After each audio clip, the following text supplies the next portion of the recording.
Olá, caros alunos do curso de Engenharia de Produção da Univesp, iniciando mais uma videoaula e com essa aula nós vamos começar a reunir os assuntos que estamos abordando nas aulas anteriores e também assuntos que vocês já tiveram oportunidade em outras disciplinas. Ou seja, a partir desta semana, as atividades vão nos levar a um caminho em que temos que reunir vários conhecimentos adquiridos ao longo do curso, ao longo da vivência pessoal e profissional que cada um de vocês com certeza já tem acumulado nesses anos todos. Então, o nosso assunto de hoje trata de planejamento e controle no empreendedorismo. Não é só porque é empreendedorismo que nós vamos abordar planejamento e controle. Planejamento e controle, vocês já tiveram a oportunidade de digamos, exercitar esse conceito, ter contato com o conceito em outras disciplinas, da área de gestão principalmente. Mas seria aquele conceito numa abordagem, nesse contexto que trabalhamos nas aulas anteriores, do empreender, do processo de empreender, do realizar um plano de uma ideia, de uma oportunidade. Então, com isso a gente está chegando no nosso quinto tópico do nosso conteúdo planejado para essa disciplina, nesse bimestre, e vamos dar um pouco de alinhamento como montar esse processo de empreender. Então, estamos aqui justamente no ponto inicial hoje, nesta semana. As atividades vão se concentrar neste momento aqui, de identificar e avaliar a oportunidade, que vai alimentar os processos anteriores, como detalhamos na aula passada. Então, o nosso pano de fundo, ou seja, o nosso referencial, é esse processo aqui. Tivemos a definição clara, fizemos essa exposição na aula anterior, né? O processo de empreender significa identificar a oportunidade, desenvolver um plano a partir dessa visão, dessa constatação de oportunidade.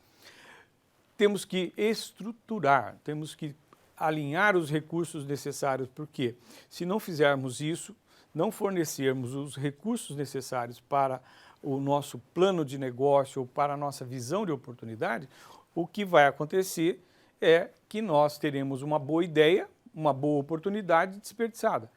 E isso não é tão incomum, né? Só observando o índice de mortalidade das empresas no primeiro e segundo ano digamos assim, da sua iniciação no mundo dos negócios, que a gente vai descobrir que muitos casos de fracasso estão associados à falta de recursos. A ideia é muito boa, a oportunidade é muito boa, mas faltou alguns recursos de qualquer natureza, de ordem financeira, material e às vezes até de conhecimento. E o dia a dia, a gestão de um empreendimento é muito importante, porque senão eu não consigo alinhar a ideia ao objetivo com os recursos que eu tenho. Então eu tenho que tomar muitas iniciativas de ordem diferente para que o empreendimento se materialize. Muito bem, iniciando então a nossa análise de oportunidades. Então, oportunidade empreendedora. O que seria essa oportunidade empreendedora?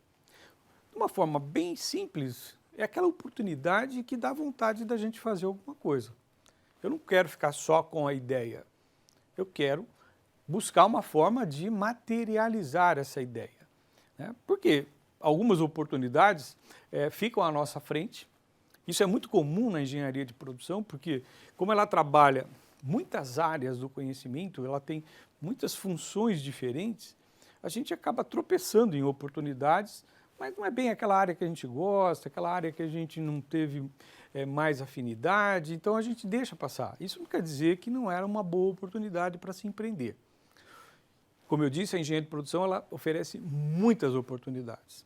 Nas suas 9, 10 áreas de atuação, com certeza, vocês vão encontrar inúmeras oportunidades. E eu até aconselho, nessa fase de curso que vocês estão, façam essa reflexão.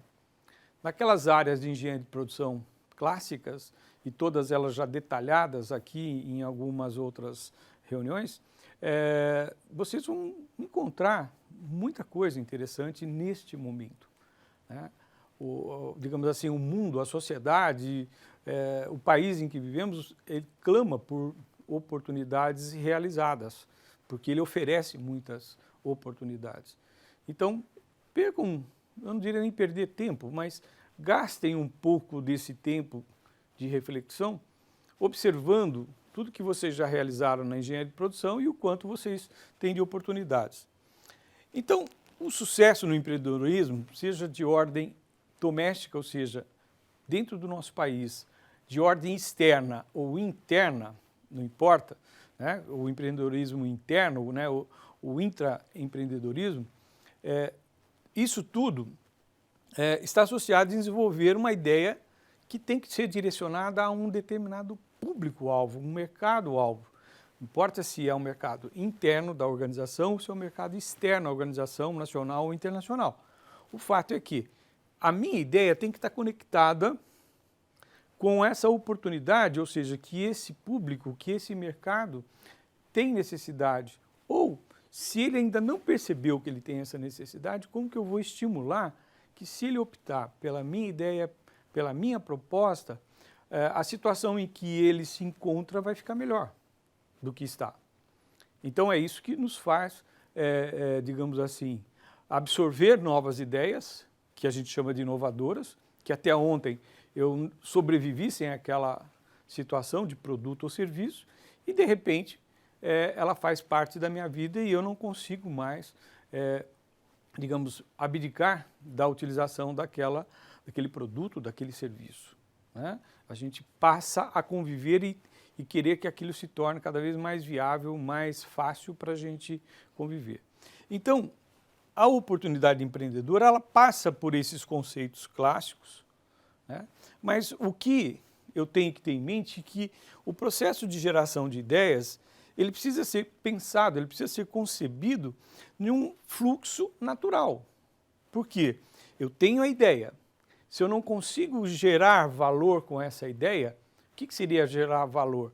Algo que alguém está disposto a pagar, a ser, digamos assim, um efeito de troca, como a gente vê nos melhores conceitos de marketing. A relação de troca passa por um valor que ambas as partes se sintam satisfeitas, ou pelo menos parcialmente satisfeitas. Ou seja, existe um ponto em que o que eu pretendo de valor com a minha ideia e aquele que vai absorver o resultado da minha ideia na forma de um produto ou serviço esteja disposto a sacrificar.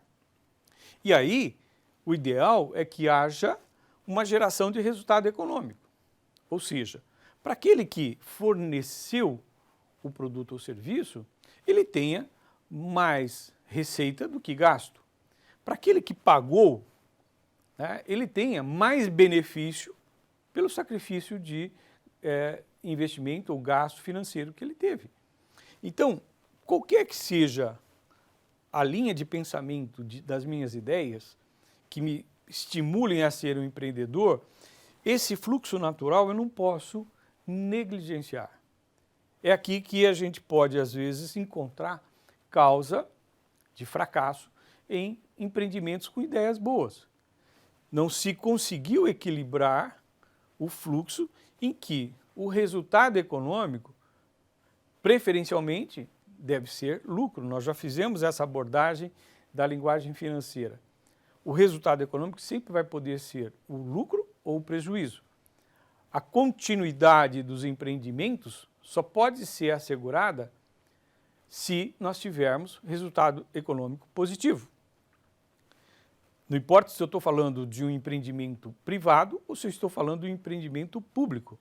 O empreendimento público tem que ter um equilíbrio orçamentário, ele tem que ficar sempre no 0 a 0 ou com pequeno superávit. Déficit jamais. E o empreendimento privado, ele não vai sobreviver por muito tempo no resultado econômico negativo, ou seja, o prejuízo. Então, o lucro é a melhor forma de expressão do sucesso de um empreendimento privado. Porque eu recupero o capital investido, eu recupero os gastos realizados e havendo lucro, eu consigo ter um superávit, ou seja, um valor maior para que eu possa reinvestir, que eu possa melhorar o negócio.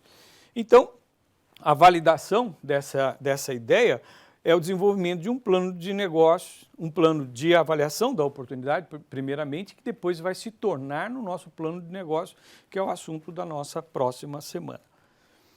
Então, portanto, uma oportunidade empreendedora é uma situação na qual mudanças na tecnologia ou nas condições políticas, sociais e demográficas geram potencial para criar algo novo. Então, por exemplo, uma mudança demográfica em evidência na atualidade.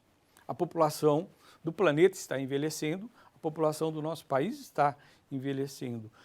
Todas as oportunidades por causa desse envelhecimento, ou seja, a prestação de serviços e produtos para uma população de maior faixa etária, está escancarado aí. Então, nós não temos uma estrutura de sociedade preparada para esse envelhecimento natural que está acontecendo. As pessoas estão vivendo mais e, portanto, elas demandam por serviços diferentes. Situações políticas, sociais, isso é constante. Toda vez que temos mudança de ordem social ou política, nós temos novas oportunidades. Oportunidades anteriores passam, às vezes, não ter validade. Então, nós podemos aproveitar essa oportunidade empreendedora, explorando criação de produto, abertura de um novo mercado, enfim, uma lista de ocorrências que nos levam a avaliar essa oportunidade e, consequentemente, gerar um plano de negócio. Muito bem, planejamento e controle no empreendedorismo. Falamos da oportunidade, planejamento e controle. Nós já vimos em outras disciplinas e é natural da ciência e administração as funções administrativas, entre elas planejamento e controle. Então, essa abordagem em conjunto, planejamento e controle, ela é extremamente essencial e é muito relevante, porque se eu planejo, eu tenho que ter uma forma de controle, porque o planejamento me leva a um objetivo de longo prazo. Eu não posso esperar todo o tempo para depois avaliar se eu fui bem ou mal sucedido no meu empreendimento. Então, por isso eu preciso de um mecanismo de controle. Então, planejamento exige controle e controle sem planejamento também inadequado. Porque se eu vou, digamos, exagerar na função controle, e eu não tenho uma função planejamento robusta, o que vai acontecer? Eu vou criar excessos de controle sem um fundamento de planejamento, ou seja, que futuro eu quero obter no meu planejamento? Eu vou controlar o que para quê? Então, essas duas situações são muito importantes. Então, resgatando aqui um dos autores que se utiliza na disciplina administração, como eles pensam a questão do planejamento. Então, eu estou resgatando aqui, vai estar indicado para que vocês revejam esse capítulo nesses autores. Então, é só para vocês terem uma orientação do porquê que isso está voltando aqui na nossa videoaula. Então, aqui fica bem claro, né? O planejamento ele me leva a dois caminhos muito importantes. Eu tenho que definir os objetivos, ou seja, quais são os resultados, o propósito que eu quero alcançar, e o meio, né? Que plano eu vou estabelecer para alcançar esse objetivo. Então, planejamento exige definição de objetivos e exige a concepção de planos de acordo com esses objetivos. E ele tem um processo de gestão dessas estratégias ou desses planos, né? Eu tenho que partir de uma situação que eu tenho, como eu estou, como eu sou, avaliação interna e externa, formula a estratégia, implemento, e aqui é o grande nó na gestão, né? A implementação, eu diria que a parte mais fácil é chegar até esse momento. E, evidentemente, ter um controle adequado ao planejado e ao executado. Muito bem, a função controle, como a gente falou, ela caminha junto com a função planejamento. Então, o controle ele é muito importante. Eu diria que ele exerce um papel mais forte no dia a dia da execução do que propriamente a função planejamento. Porque eu planejei e a execução vai dizer se eu planejei bem ou mal. Mas para que eu interprete se a execução for bem feita ou não adequadamente feita, eu preciso do indicador, eu preciso do instrumento de controle. Então, por isso que nós incorporamos aqui nesta semana o conceito de fatores críticos de sucesso, ou aqueles indicadores chaves de desempenho. Porque é por meio desses fatores que eu entendo ser crítico no processo de empreendimento. Por esses elementos de desempenho que eu preciso ter garantido num patamar mínimo, porque ele compromete o sucesso do empreendimento.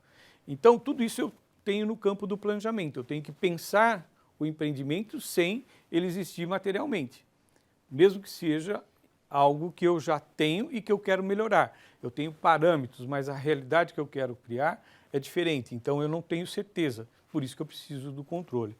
Então, a função controle eu entendo muitas vezes que ela tem que ser mais robusta do que a planejamento, porque é ela que vai influenciar as decisões, a tomar decisão no dia a dia. Então, o processo de controle, ele vai me fornecer, como eu estava comentando, as informações que vai me possibilitar decidir. Então, ela não é, eu sempre recomendo que não se pense na função controle como uma função fiscalizadora, né? Que eu estou verificando se a pessoa fez certo ou errado, se ela fez certo, parabéns, se ela não fez certo, punição. Não, eu tenho que usar a função controle muito pelo contrário de punir, mas assim de apoiar. Olha, esse caminho não está tão eficiente, não é melhor a gente pensar em um outro caminho? Ou seja, trabalhar junto com quem está executando a visão de que há desvios em relação ao planejado, ou a rota que eu estou fazendo tende a não me levar aonde eu quero chegar, então eu tenho que propor soluções. Então, os objetivos que devem ser atingidos por uma organização, os sistemas vão ser checados por esse sistema de controle. E eu só vou garantir que eles realmente se concretizem se eu trabalhar adequadamente os indicadores. Então, o desempenho da organização com a função controle, na verdade, é um sistema de comparação dos objetivos entre o que eu queria ter alcançado e o que eu alcancei. Eu vou fazer essa confrontação.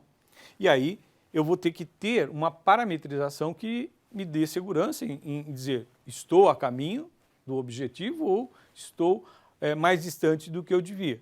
Então, isso fundamentalmente eu tenho que pôr os sinalizadores que têm a nomenclatura de fatores críticos de sucesso ou indicadores de desempenho, os IDs ou FCS, ou também é muito comum na literatura de gestão, quando se fala de desempenho organizacional, o termo KPIs, que vem digamos assim, do conceito de indicador de desempenho na língua inglesa, que é o Key Performance Indicators.